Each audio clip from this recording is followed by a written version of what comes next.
खारगे जी, Sharad Pawar ji, Uddhav Thackeray ji, Stalin जी, चंपाई सोरेन जी, कल्पना सोरेन जी, तेजस्वी यादव जी, फरूक अब्दुल्ला जी, प्रकाश अंबेडकर जी, महबूबा मुफ्ती जी, दीपंकर भट्टाचार्य जी, सैयद सादिक अली शेहब दंगल जी, stage पे India alliance के वरिष्ठ नेता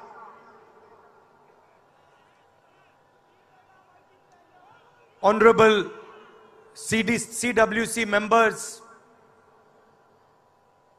कांग्रेस और गठबंधन के प्यारे कार्यकर्ता, भाइयों और बहनों, देशवासियों, आप सबका यहां बहुत बहुत स्वागत।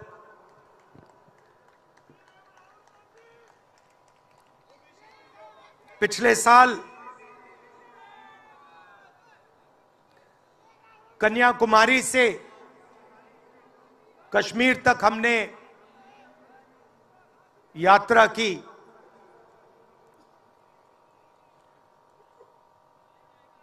यात्रा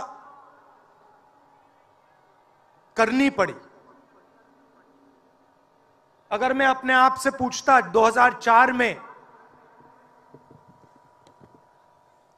2010 में, 2014 में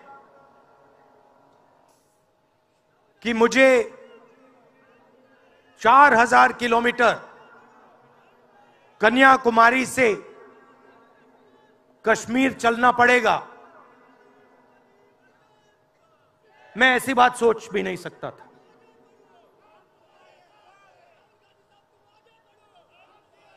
ये यात्रा, शांत हो जाएं,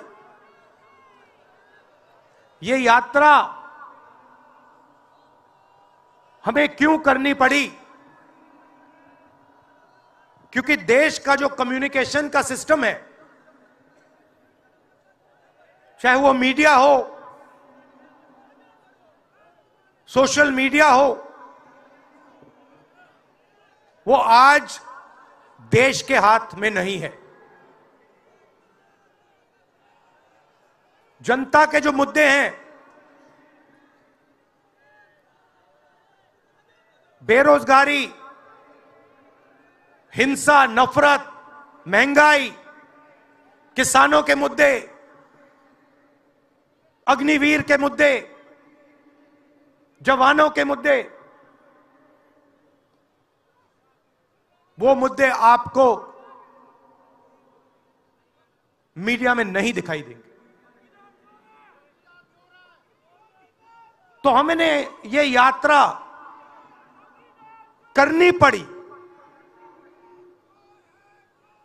क्योंकि और कोई चारा नहीं था। देश के ध्यान को पकड़ने के लिए विपक्ष को 4000 किलोमीटर, और सिर्फ राहुल गांधी नहीं चला, यह गलतफहमी में मत रहिए कि ये राहुल गांधी चला है। सब पार्टियों के, सब विपक्ष के पार्टियों के लोग चले, सब नेता आए, हिंदुस्तान का पूरा विपक्ष इन यात्राओं में शामिल हुआ। शरद पवार जी आए, उद्धव जी आए, तेजस्वी आए।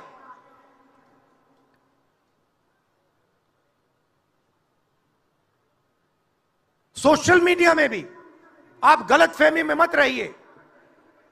किसी ने कहा कि सोशल मीडिया एक रास्ता है, सोशल मीडिया रास्ता नहीं है। उस पर भी कंट्रोल है। अमेरिका की कंपनियों पे दबाव है।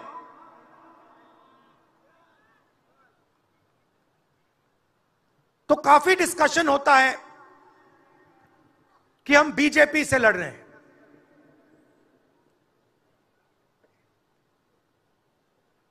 लोग सोचते हैं कि हम सब एक राजनीतिक दल के खिलाफ लड़ रहे हैं। देश भी सोचता है कि ये जो नेता स्टेज पे बैठे हैं अलग अलग पॉलिटिकल पार्टी से हैं,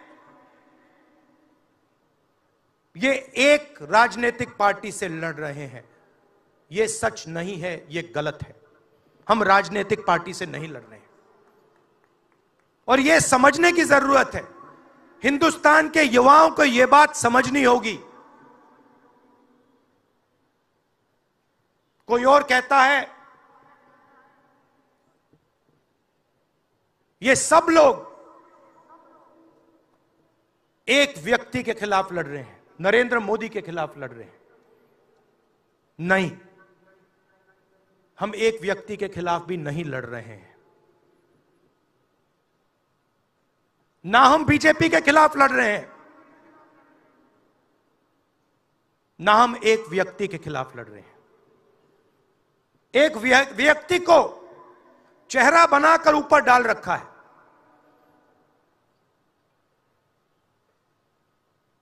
हिंदू धर्म में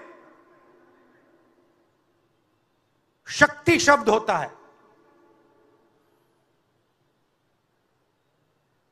हम शक्ति से लड़ रहे हैं, एक शक्ति से लड़ रहे हैं।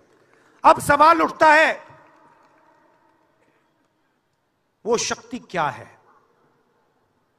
जैसे किसी ने यहां कहा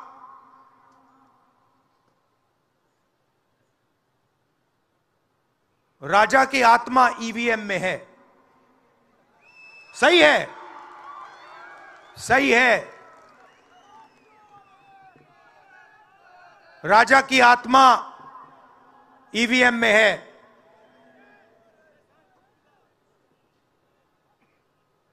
हिंदुस्तान की हर संस्था में है, ईडी में है, सीबीआई में है, इनकम टैक्स डिपार्टमेंट में है। एक वरिष्ठ नेता, नाम नहीं लेना चाहता हूं, इसी प्रदेश के एक वरिष्ठ नेता कांग्रेस पार्टी को छोड़ते हैं और रो के कहते हैं, मेरी मां से रो के कहते हैं कि सोनिया जी मुझे शर्म आ रही है, मेरे में इन लोगों से, इस शक्ति से लड़ने की हिम्मत नहीं है, मैं जेल नहीं जाना चाहता हूं। और ये एक नहीं है, ऐसे हजारों लोग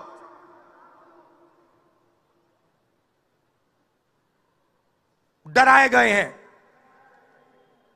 क्या आप सोचते हो शिवसेना के लोग, एनसी के लोग ऐसे ही चले गए? नहीं, जिस शक्ति की मैं बात कर रहा हूं, उन्होंने उनका गला पकड़कर उनको बीजेपी की ओर किया है और वो सब डर के गए हैं।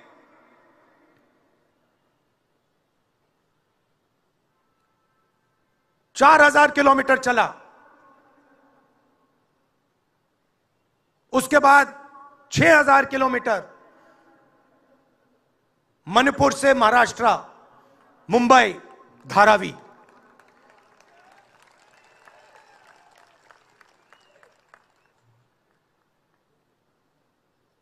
क्या मैंने देखा, क्या सुना, मैं आपको समझा नहीं सकता, शब्दों में नहीं बता सकता मैं आपको।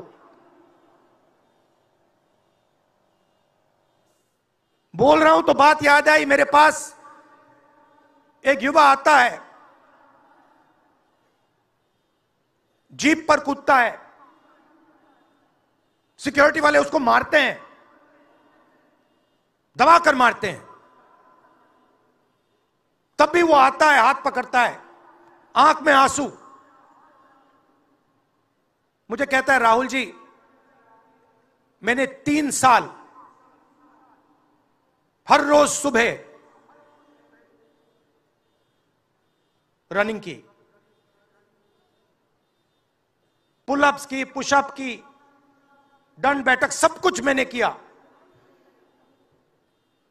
मेरे दिल में देशभक्ति थी। मैं चाहता था कि मैं लद्दाख में जाकर, ठंड में जाकर, ठंड में कांपूं, देश के दुश्मनों के सामने कांपूं, और एक दिन अगर मौका बने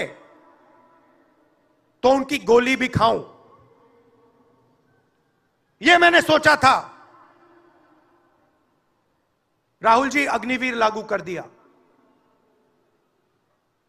मेरे देश ने मुझे धोखा दिया है।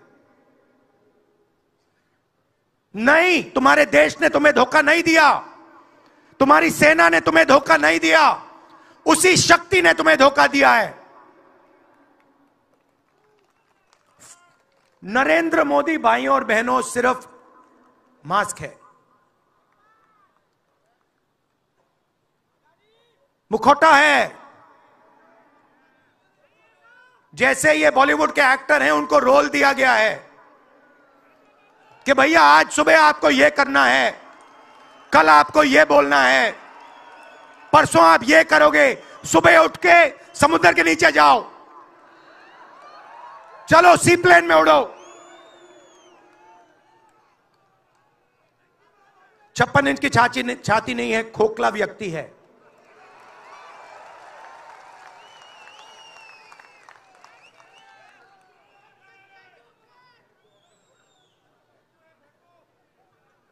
धारावी को देखिए आप। मुझसे पूछा गया कि ये जो यात्रा होगी कहां से कहां होगी। मैंने सोचा, एक बात क्लियर थी, मणिपुर से शुरू होगी। क्यों? वहां पे इसी शक्ति ने सिविल वॉर का माहौल बना रखा है। भाई भाई को मार रहा है, गोली मार रहे हैं, तो शुरुआत तो वहां से होगी। और फिर मैंने सोचा, अगर हिंदुस्तान को नया विजन देना है तो यात्रा धारावी में खत्म होगी। यह हुनर का कैपिटल है, हिंदुस्तान के टैलेंट का, स्किल का, हुनर का कैपिटल है। और इनको यहीं से, मुंबई से, इनके घरों से वही शक्ति इनको उठाकर बाहर फेंक रही है।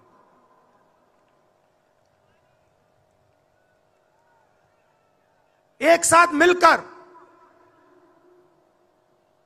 वही शक्ति इन लोगों की जिंदगी बर्बाद करने में लगी हुई है। मैं आपको इस स्टेज से बता रहा हूं, चाइना में एक शहर है,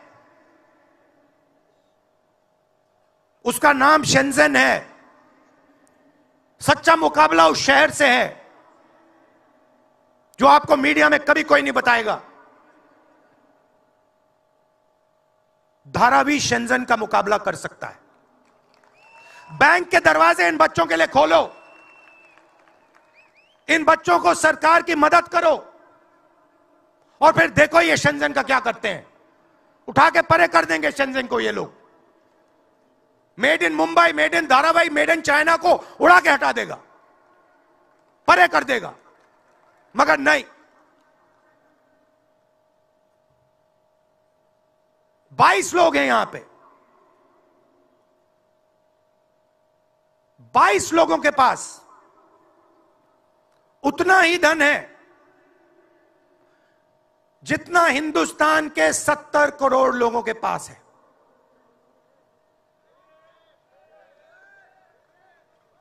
हिंदुस्तान में इंटरनेशनल एयरपोर्ट खुलवाने के लिए साल लग जाते हैं। 10 दिन में शादी के लिए इंटरनेशनल एयरपोर्ट खुल जाता है। वो ठीक है, कोई बड़ी बात नहीं है। अगर 10 दिन में शादी के लिए खुल जाता है वो ठीक है, करना है करो, मगर बाकी हिंदुस्तान में भी तो खोलो, बाकी प्रदेशों में खोलो। इन्होंने क्या गलती की है?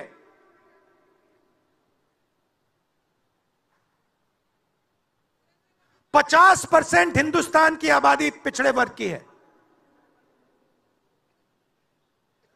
15% दलित, 8% आदिवासी, 15% माइनॉरिटी, 5% 7% गरीब जनरल कास्ट के लोग। मीडिया के मालिकों की लिस्ट निकालिए, नाम दिखा दीजिए मुझे। दलित का नाम दिखा दो, आदिवासी का नाम दिखा दो, पिछड़े का नाम दिखा दो लिस्ट में। एक नहीं मिलेगा आपको। मैं ढूंढ रहा हूं, महीनों से ढूंढ रहा हूं।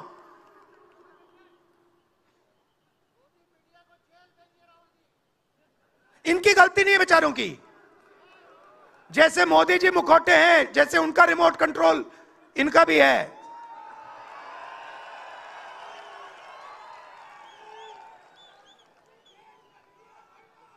मीडिया में कोई नहीं। हिंदुस्तान की सबसे 200 बड़ी कंपनियों की लिस्ट निकालिए, मालिकों की लिस्ट निकालिए। गरीब जनरल कास्ट का व्यक्ति का नाम बता दो मुझे, दलित का, पिछड़े का, किसी भी गरीब व्यक्ति का नाम बता दो, किसी भी पिछड़े का नाम बता दो 200 कंपनियों के मालिक की लिस्ट में। नहीं मिलेगा। 90 अफसर इस देश को चलाते हैं। मैंने सिस्टम अंदर से देखा है, मैं समझता हूं सिस्टम को, इसलिए मोदी जी मुझसे डरते हैं। सब कुछ देखा है मैंने, सब समझता हूं। मैं अंदर बैठता था उसमें, सालों में अंदर बैठा हूं। कोई नहीं छुप सकता मुझसे, और मुझे दबा भी नहीं सकते हैं। मोदी जी को दबा सकते हैं तो 90 लोग हैं, उसमें 3 पिछड़े हैं, 3 दलित, 1 आदिवासी। फर्स्ट जनरेशन गरीब जनरल कास्ट का मुझे दिखा दो, उसमें 1 नहीं मिलेगा। बजट में 100 रुपए खर्च होते हैं,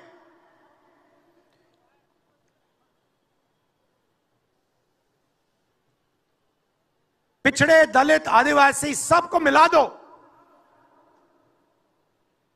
6 रुपए का निर्णय लेते हैं। पॉलिसी कहां बनती है? पॉलिसी ये 90 लोग बनाते हैं, उसमें 200-300 और जोड़ दो।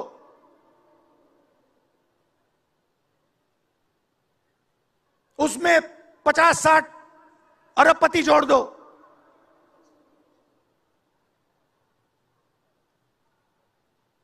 यह है सच्ची शक्ति जो हिंदुस्तान को चला रहा है। और इससे आप कोई नहीं बचेगा, आप में से कोई नहीं बचने वाला। यहां किसी ने ईवीएम की बात की, मैं आपको बता रहा हूं, ईवीएम के बिना नरेंद्र मोदी चुनाव नहीं जीत सकता है। इलेक्शन कमीशन से हमने कहा कि एक काम कीजिए, विपक्ष की पार्टी को ये मशीनें दिखा दीजिए, खोल के हमें दिखा दीजिए ये कैसे चलती हैं, हमारे एक्सपर्ट्स को दिखा दीजिए। इलेक्शन कमीशन नहीं दिखाता। फिर हमने कहा देखिए, इसमें से कागज निकलता है, वोट मशीन में नहीं है, वोट कागज में है। ठीक है, आप मशीन चलाइए, मगर कागज की भी गिनती कर दीजिए। इलेक्शन कमीशन कहता है नहीं, कागज की गिनती नहीं होगी। क्यों नहीं होगी? कैसे नहीं होगी? सिस्टम नहीं चाहता कि ईवीएम की गिनती हो जाए। क्यों? क्योंकि यह सिस्टम आपके धन को चोरी करने का सिस्टम है। यह आप लोग जीएसटी देते हो, उतनी ही जीएसटी देते हो जितना अदानी देता है। 18% शर्ट पे देते हो, उतनी वो देता है। उसकी आमदनी लाखों करोड़ रुपए, आपकी 50,000 रुपए। और फिर देखो पैसा कहां जाता है। कोई भी स्कीम देख लो, फसल बीमा योजना देखो, 35,000 करोड़ रुपए 16 कंपनियों को जाता है। उसमें आपको एक दलित नहीं मिलेगा, एक पिछड़ा नहीं मिलेगा, एक गरीब नहीं मिलेगा। कानून ये 90 लोग बनाते हैं। पैसा जाता है 16 कंपनियों में। और जब हमारे किसान कहते हैं ओला गिर गया, बारिश हो गई, बर्बाद हो गए, वो कहते हैं भैया नहीं, तुम्हें मुआवजा नहीं मिलेगा, ये तुम्हारा है ही नहीं, तुम्हें कैसे मिलेगा, मर जाओ जाके। नरेंद्र मोदी जी का काम आपके ध्यान को भटकाने का है।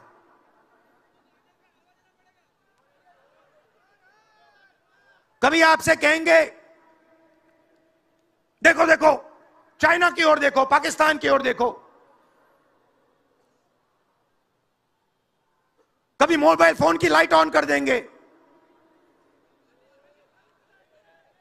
थाली बजाओ।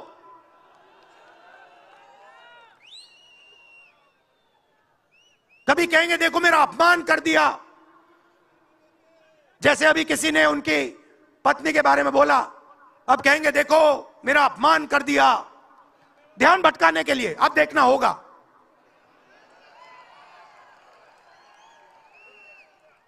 मगर यात्रा में यह सब साफ दिख जाता है, दर्द दिख जाता है, दुख दिख जाता है।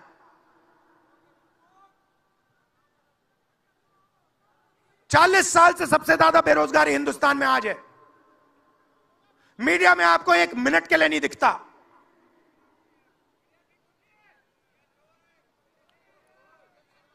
मोबाइल फोन आप देखते हो, चाइना का मोबाइल फोन, शर्ट खरीदते हो, चाइना की शर्ट, जूते खरीदते हो, चाइना के जूते। चाइना के युवा को फायदा हो रहा है, और किसको फायदा हो रहा है? और किसको फायदा हो रहा है? यह आपने कभी पूछा अपने आप से? जब चाइना का यहां माल बिकता है, सिर्फ चाइना को फायदा नहीं होता, हिंदुस्तान के अरबपतियों को भी फायदा होता है भाई और बहनों। इसलिए धारावी को कभी उठने नहीं देंगे। इसलिए धारावी को यह सरकार कभी सपोर्ट नहीं दे सकती।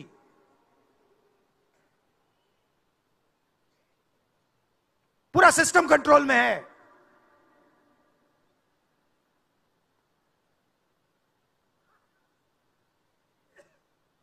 जब इनकी पहले सरकार आई, मैं आपको दिल की बात बताता हूं, पहले इनकी सरकार आई, अरुण जेटली मेरे पास आते हैं, कमरे में बैठते हैं और मुझे कहते हैं राहुल, ये जो लैंड एक्विजिशन का मामला है,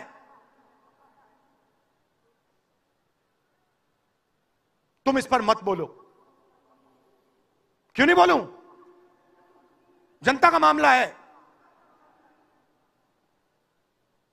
अगर बोलोगे तो तुम्हारे ऊपर हम केस लगाएंगे। लगाओ केस, मुझे कोई फर्क नहीं पड़ता। क्या कर लोगे मेरा? ईडी वाले आए, 50 घंटे बैठा दिया।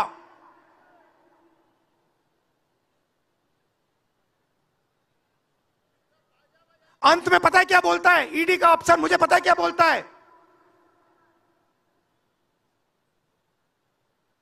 कहता है राहुल जी, आप किसी से नहीं डरते हो, आप नरेंद्र मोदी को हरा सकते हो।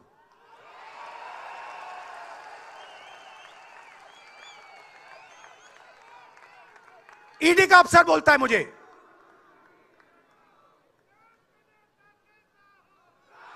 मगर मैं राहुल गांधी नहीं हूं।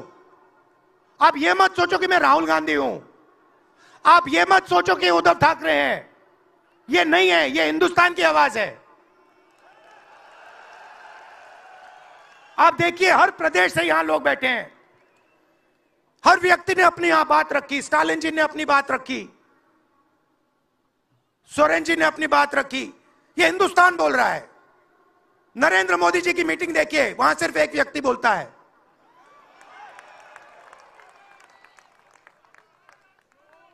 गडकरी जी परे हो जाते हैं, माला के बाहर निकाल देते हैं उनको। इसलिए हमने इसको इंडिया गठबंधन नाम दिया है। ये हिंदुस्तान की रक्षा कर रहा है।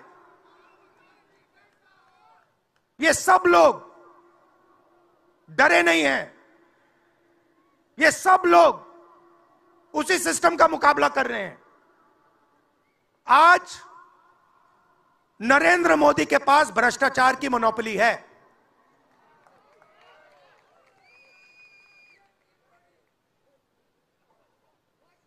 इलेक्टोरल बॉन्ड्स का सिस्टम निकाला। मैं आपको समझाता हूं। यहां पे जो छोटे छोटे सड़कों पे ना एक्सटॉर्शन चलता है, हफ्तेबाजी चलती है ना, वो नेशनल लेवल पे कर रहे हैं ये लोग। मैं बता देता हूं, 4 तरीके की हो रही है। एक, पहले ये कॉन्ट्रैक्ट देते हैं, सरकार कॉन्ट्रैक्ट देगी और सीधा परसेंटेज लेगी। इलेक्टोरल बॉन्ड देख लीजिए, उसमें साफ है। कंपनी को कॉन्ट्रैक्ट मिलता है, उसके एकदम बाद वो बीजेपी को हफ्ता देना शुरू कर देती है। दूसरा, सीधा एक्सटॉर्शन। ईडी सीबीआई भेज देंगे। जैसे यहां पे मुंबई का एयरपोर्ट इनको चाहिए था, ईडी सीबीआई भेजी, एयरपोर्ट किसी और को पकड़ा दिया, सीधा एक्सटॉर्शन। तीसरा, शेल कंपनी। जैसे यहां भी किसी ने कहा, अंबेडकर जी ने कहा, कंपनी की प्रॉफिट ही नहीं है और उससे ज्यादा पैसा वो बीजेपी को दे रही है। और चौथा, कॉन्ट्रैक्ट देने के पहले पैसा दो, कॉन्ट्रैक्ट लो। देखिए, मैं आपको एक बात कहता हूं, यहां मुंबई में किसी भी गुंडे को आप सीबीआई, ईडी और इनकम टैक्स पकड़ा दो, ठीक है? वो हो रहा है, वो ही हो रहा है। एक व्यक्ति ने इनको पकड़ रखा है, उनके पीछे एक और शक्ति है, वो कह रही है भैया आप देखो, हमें ये एयरपोर्ट चाहिए। आपका एयरपोर्ट मुंबई का एयरपोर्ट है ना, आपने तो देखा। सीबीआई की इंक्वायरी हुई और उसके एकदम बाद मुंबई एयरपोर्ट अदानी जी को मिल गया। तो मैं आपसे कह रहा हूं कि इससे आपका नुकसान हो रहा है। नोटबंदी की, जीएसटी लागू की, जो हिंदुस्तान का रोजगार का सिस्टम था उसको खत्म कर दिया। चाहते हैं कि यहां सिर्फ 20-25 कंपनियों का राज हो। चाहते हैं कि ये जब छोटा धंधा चलाते हैं, सब्जी बेचते हैं, छोटे छोटे दुकानें चलाते हैं, चाहते हैं कि ये सब खत्म हो जाए। और एक के बाद एक इनको खत्म कर रहे हैं। स्मॉल और मीडियम मैन्युफैक्चरिंग जो है उसको सबको खत्म कर रहे हैं। यही लोग तो चाइना का मुकाबला कर सकते हैं। जो स्मॉल और मीडियम इंडस्ट्री है वही तो चाइना का मुकाबला करेगी, वही तो देश को रोजगार देगी। उस नींव को उड़ा रहे हैं।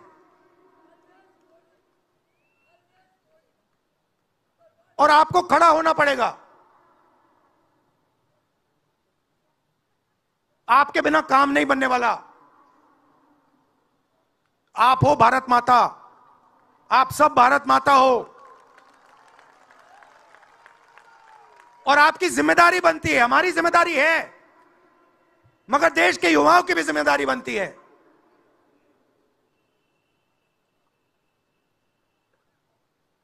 पूरा देश अग्निवीर के खिलाफ है।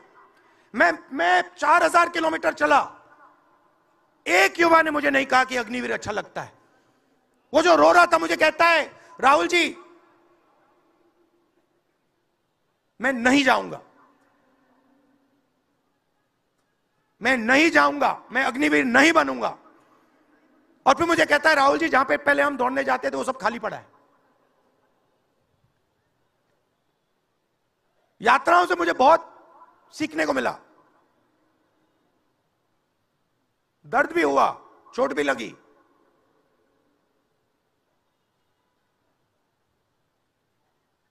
मगर जो प्यार मिला, दिल से जो प्यार मिला,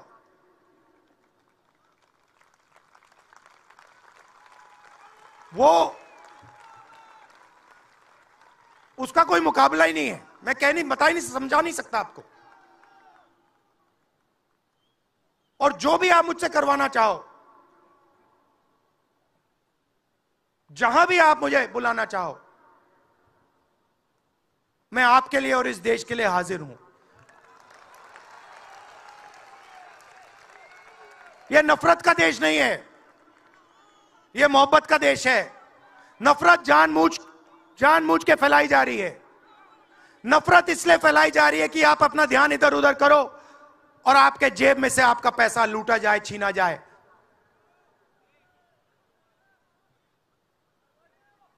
तो नफरत को नहीं फैलने दो। जैसे यात्रा से मैसेज निकला, हिंदुस्तान के दिल से मैसेज निकला, नफरत के बाजार में मोहब्बत की दुकान खोलो। ये हमारे सब महापुरुषों ने कहा है। गांधी जी ने कहा, बुद्ध भगवान ने कहा, राम जी ने कहा, यही कहा। अगर राम का, बुद्धा का एक ही मैसेज है, नफरत के बाजार में मोहब्बत की दुकान खोलो। धन्यवाद। धन्यवाद, बहुत बहुत धन्यवाद राहुल।